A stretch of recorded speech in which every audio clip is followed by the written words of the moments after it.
राष्ट्रीय अध्यक्ष सह जमुई सांसद चिराग पासवान ने नीतीश कुमार सरकार पर हमला बोलते हुए कि मुख्यमंत्री ने बिहार में दलित, महादलित व अति पिछड़ों को बांटने का काम किया है। जातीय जनगणना में पासवान जाति को साजिश के तहत दूसरे नंबर पर दिखाया गया है। अगर सही से पासवान जाति की गणना की जाए तो ये नंबर 1 पे आएंगे। शासन बाबू ने बिहार को अंधकार में धकेल दिया है। सभी योजनाओं में लूट मची हुई है। सभी डिपार्टमेंट में पूरी तरह से अफसरशाही हावी है। शराबबंदी के कारण मजदूर लोग जहरीली शराब पीकर मर रहे हैं। गरीबों को जेल में ठूसा जा रहा है। हम लोगों को एकजुटता दिखाते हुए अब सूबे में एक बड़े बदलाव की जरूरत है। वे सोमवार को ऑल इंडिया पासवान एकता मंच के तत्वावधान में लड़ियासराय ऑडिटोरियम में आयोजित पासवान स्वाभिमान सम्मेलन को संबोधित कर रहे थे। उन्होंने कहा कि उनके पिताजी जब जीवित रहे पासवान के उत्थान के लिए हर समय संघर्ष करते रहे।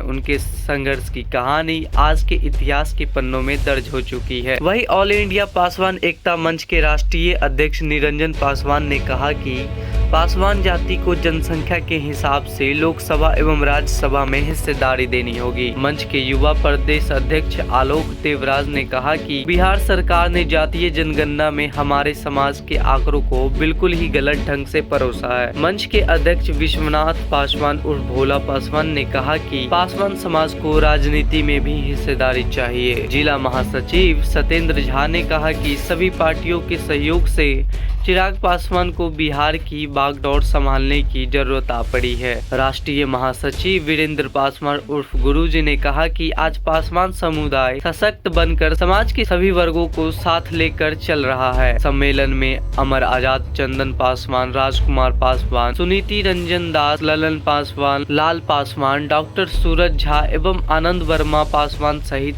सभी लोग उपस्थित थे। सबने मेरे सर पर आशीर्वाद का हाथ रखा। जिस तरीके से मुझे आगे बढ़ाने का काम किया, तो आज की तारीख में बिहार की 13 करोड़ जनता ही अब मेरा सर, आपने कहा कि जब पिताजी का निधन हुआ तो आपकी माँ और नानी को परिवार से निकाल दिया गया। उस स्थिति में जिस लोगों ने निकाला था उन्हीं पार्टी के साथ आप फिर हैं। भाई ये बहुत ब्लैक एंड व्हाइट तरीके से आप बोल रहे हैं कि निकाला, किन की वजह से निकाला गया था।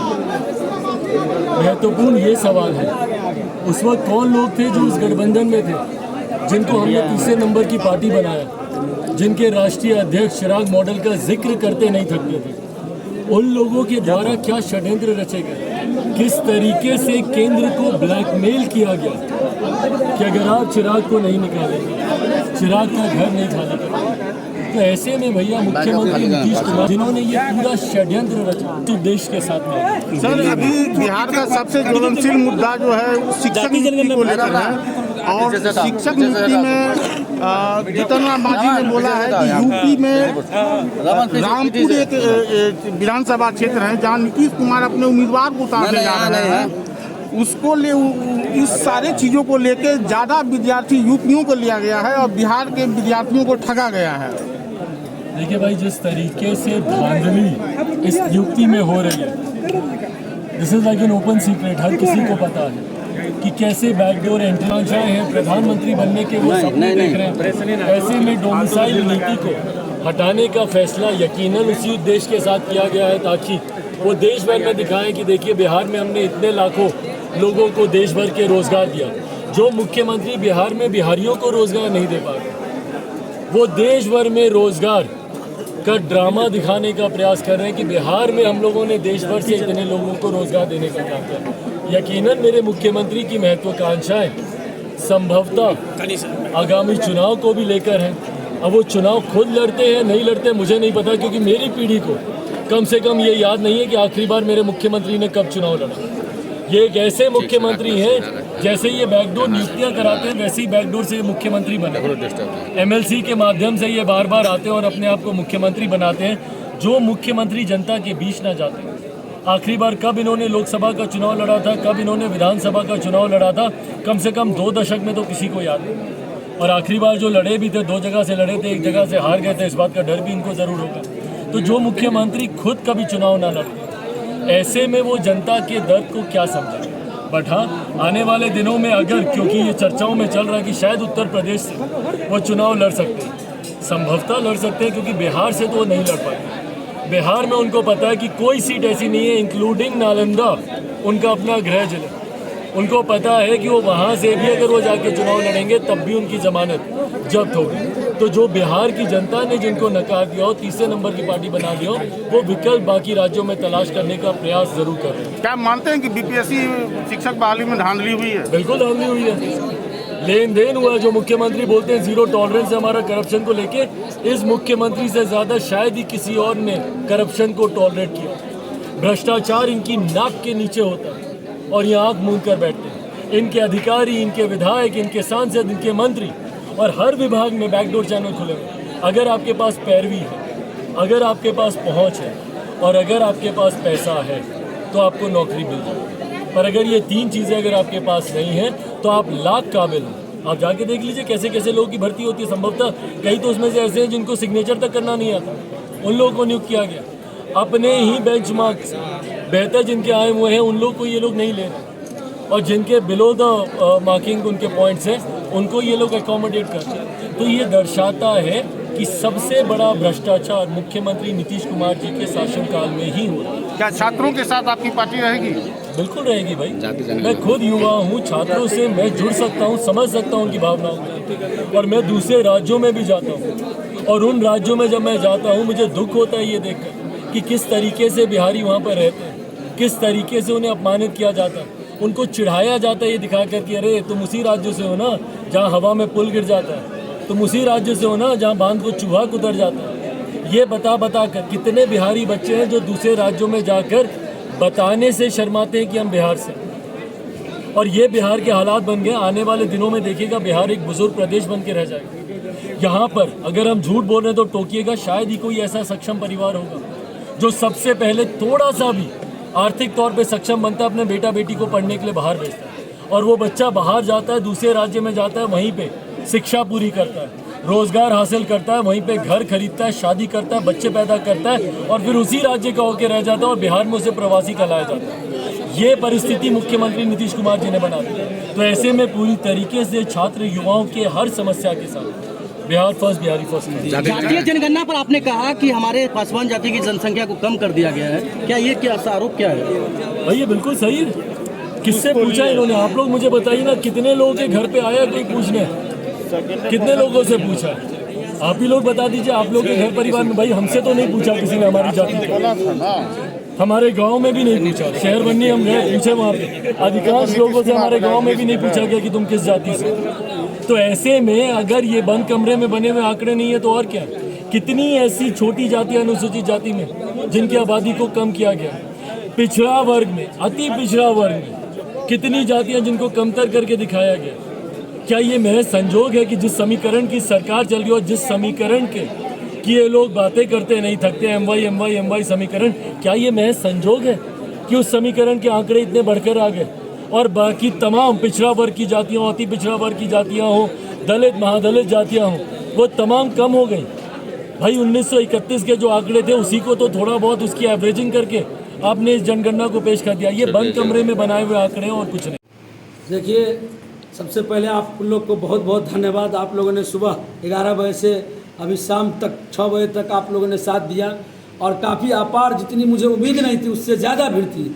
ऑल इंडिया पासवान एकता मंच के तत्वाधान में जो आज कार्यक्रम किया गया था, जिसका नाम था पासवान स्वाभिमान सम्मेलन, मैंने इससे पहले पासवान स्वाभिमान यात्रा निकाला था। आज दरभंगा जिला के तमाम पासवानों ने मुझे यह ताकत दी है कि मैं पासवान का नेतृत्व अब कर सकता हूं, और एक बार मेरे आह्वान पर सभी पासवान समुदाय के लोग सभी प्रखंड से, गांव घर से, टेम्पू, रिक्शा और बस से भर भर कर आए थे। मुझे यह बहुत खुशी हुई और हमारा कार्यक्रम बहुत सफल कार्यक्रम रहा।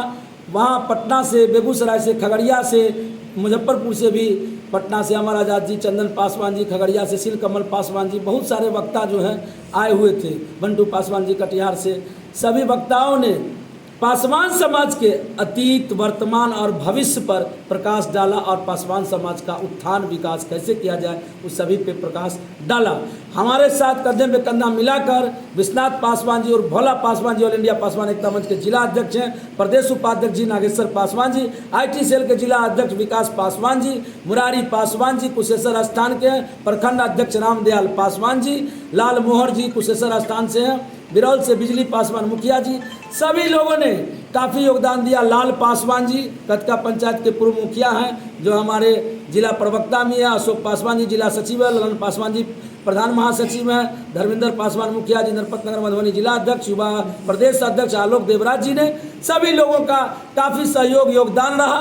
और सभी क्रांतिकारी साथियों को मैं हार्दिक अभिनंदन स्वागत मिथिला के धरती पे किया हूँ। इसके लिए मैं धन्य हो गया।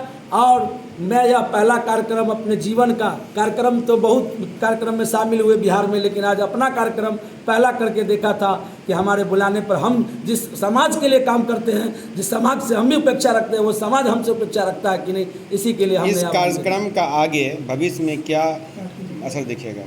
इस कार्यक्रम का भविष्य में असर यही दिखेगा कि इस कार्यक्रम के तहत ऑल इंडिया पासवान एकता मंच के तहत समाज के जो शोषित पीड़ित वंचित लोग हैं उनकी आवाज़ को उठाया जाएगा, संगठन को मजबूती प्रदान की जाएगी। और बिहार के 38 जिला में संगठन चल रही है, तमाम 6 राज्यों में भी चल रही है, दरभंगा में भी संगठन के माध्यम से मजबूती प्रदान मिलेगी। और जो कोई भी दिक्कत परेशानी हो किया जाएगा हमारे समाज के साथ, उसका यह सामाजिक कार्य करेगी यह संगठन। क्या इसमें आ जाए कि पासवान गोलबंद होने के लिए आप अग्रसर हैं? पासवान गोलबंद होने की वजह यह है कि जो अभी वर्तमान सरकार है, वो वर्तमान सरकार ने अभी बिहार सरकार जो वर्तमान सरकार है उसके द्वारा जातीय जनगणना जो है उसको कम आंकड़ों में दिखाया गया है, जबकि जातीय जनगणना जो है अभी हमारी आबादी 8% है और 1.25 करोड़ की जनसंख्या है। इसी आंकड़ा को कम दिखाया गया है, इसीलिए हम लोग गोलबंद हो रहे हैं, क्योंकि हमारे जो अभी वर्तमान सरकार है बिहार में वो दलित विरोधी सरकार है, वो पासवान विरोधी सरकार है। इसीलिए हम लोग उस दलित विरोधी पासवान विरोधी सरकार को आईना दिखाने का काम कर रहे हैं, एकजुटता का चट्टानी परिचय देने का काम कर रहे हैं। मेरा नाम वीरेंद्र कुमार पासवान उर्फ गुरुजी, मैं ऑल इंडिया पासवान एकता मंच का राष्ट्रीय महासचिव से प्रवक्ता। बहुत सफल रहा। दरभंगा के सभी ऑल इंडिया पासवान एकता मंच के पदाधिकारीगण एवं जो है सदस्यगण और दरभंगा के सभी वासियों को मेरा नमन है। इतना सुंदर प्रोग्राम किए, आश्चर्यजनक प्रोग्राम हुआ, जो लोग सोचे नहीं थे। अपार जनसमूह का सैलाब देखने को मिला। माननीय चिराग पासवान भी आकर के संबोधित किए, इसलिए बहुत अच्छा रहा। तो मुख्य अतिथि कौन थे? मुख्य अतिथि थे माननीय सांसद चिराग पासवान। कार्यक्रम में आपके भीड़ काफ़ी चिराग पासवान के आने के बाद देखिए, क्या लगता है भविष्य में इस सम्मेलन से क्या असर पड़ेगा? देखिए ये सम्मेलन आप कह रहे चिराग पासवान की अपनी भीड़ तो क्या कहते 10 बजे से शुरू हो गई थी, तो आप उस समय देखे होंगे कि 12 बजे आए होंगे, 2 बजे आए होंगे, तो उसमें लोग नाश्ता वास्ता करने के इधर उधर जा रहे थे, क्योंकि खाने का भी समय मध्यांतर में आप कुछ देखे होंगे खाली, बाकी तो भरे हुए ही थे हमारे। और इस समझ में बोलते हैं कि समाज का विकास होगा, समाज के निचले पैदान पर जो लोग हैं उसको हम लोग मिलजुल करके, जो समृद्ध लोग हैं उसको आगे बढ़ाएंगे, उसको जगाएंगे, उसको प्रेरित करेंगे कि शिक्षित बनो, अपना अधिकार लो और संघर्ष करो। और जाति से दुश्मनी हमको नहीं है, हमको हर जाति का सम्मान करते हैं, हर धर्म का हम सम्मान करते हैं। सिर्फ अपने समाज को हम चाहते हैं, उसको देख रहे हैं, बचपन से देख रहे हैं, इसलिए उसको उठाने के लिए एक सम्मेलन बुलाया गया और चाहते हैं कि मेहनत करके आगे बढ़े हमारे समाज के। लोकसभा चुनाव से कुछ ही पूर्व ये सम्मेलन हुआ है, क्या इसका असर लोकसभा में भी दिखेगा? ये राजनीतिक सम्मेलन नहीं थी, ये पूर्णतः जातीय सम्मेलन थी, जो है पासवान स्वाभिमान सम्मेलन थी। इससे राजनीति ने चिराग पासवान है तो वो राजनीति करते हैं, कोई डॉक्टर है, कोई मजदूर है, कोई किसान, यहाँ तो हम सभी को बुला सकते हैं, इसलिए राजनीति की कोई बात नहीं। उनको मैंने जाति के नाते आमंत्रित किया था और वो हमारे मुख्य अतिथि थे और इसमें जातीय कोई बात नहीं है, राजनीति का एक जरा भी लेस मात्र। मैं निरंजन पासवान ऑल इंडिया पासवान एकता मंच के राष्ट्रीय अध्यक्ष हूँ और मैं एक बात कहना चाहूँगा दरभंगा के गुरुजी को, भोला पासवान जी को और नागेश्वर बाबू को कि इन लोगों को मैंने एक चिंगारी दिया था, इन्होंने मसाल बना दिया और दरभंगा में दिखा दिया। ये मसाल का लौ पूरे हिंदुस्तान के पासवानों को जगाएगा और रोशनी देगा और मार्गदर्शन करेगा। पासवान, भाई मुकेश जी, हमारे राष्ट्रीय प्रवक्ता सह सचिव वीरेंद्र पासवान और गुरु जी,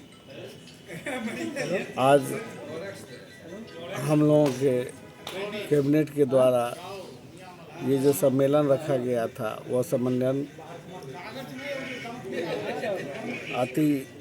मतलब भारी संख्या में लोगों के आने के बाद सफलता मिली और जितने भी दुष्ट प्रवृत्ति के लोग था उसका आज मुँह काला हो गया। स्वान सम्मेलन रखा गया था जिसका मुख्य अतिथि के तौर पर हमारे लोजपा के राष्ट्रीय अध्यक्ष चिराग पासवान जी मुख्य अतिथि थे और कुछ लेट से वो आए, जो उनका टाइम निर्धारित था। प्लेन का टाइम में कुछ अंतर होने के कारण वो लेट से आए। हमारे समाज के कई बुद्धिजीवी लोग यहाँ आए हुए थे, इस मंच पर विराजमान थे। कई गांवों के लोग यहाँ आए थे अपने समाज हित के बारे में बात करने के लिए, और ये समाज हित की बात अच्छे ढंग से किया गया। समाज के विकास और समाज की शिक्षा से जुड़े हुए कार्य पर जोर देने के लिए ये बात रखा गया।